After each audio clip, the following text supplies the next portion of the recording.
دخول الفريقين ارضيه الميدان، فرصه لالتقاط الصور عبر النقال.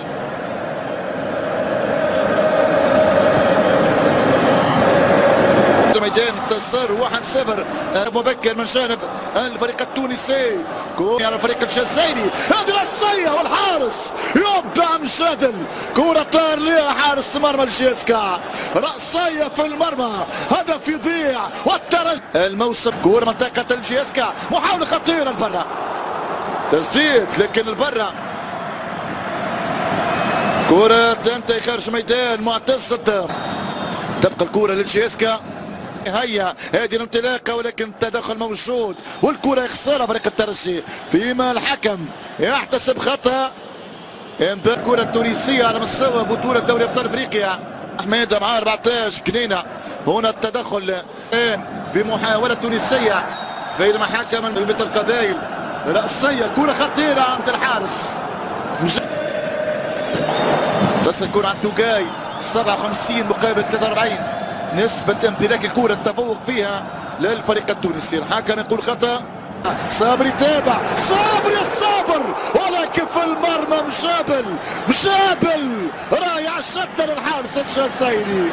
الحارس امتد الكرة، كرة من جانب دالي، رأسية قوية الفريق التونسي، عرضية رأسية لبرا للفريق الجزائري. محاولة خطيرة للجياسكا، ردد الفريق الجزائري سجل، الجياسكا يضرب الترجي ولكن في تسلل التسلل الحارس مجادل بوكريم بالكعب، هذه تسديده قويه والحارس مجادل سددها بالرمضان.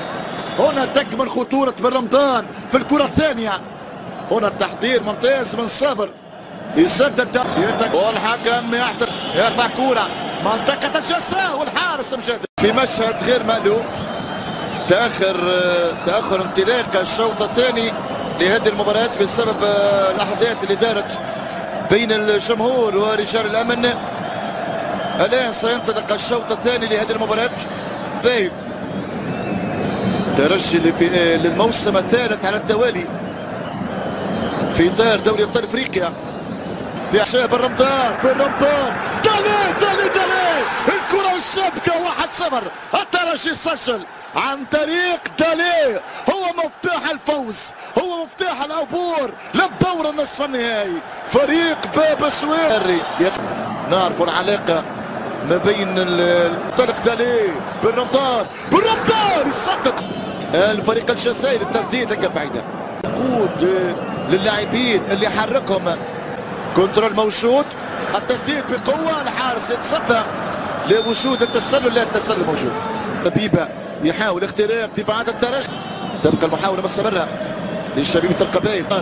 كورة منطقة الجزاء تتم، يبحث عن الثاني مع عرضية المتابعة من أسامة قتال في الكرة خطيرة، تبقى المحاولة مستمرة، الهدف لصالح الجيسكا، كرة من سقف المرمى، يعدل الفريق الجزائري 39، يسجل رضوان زردون.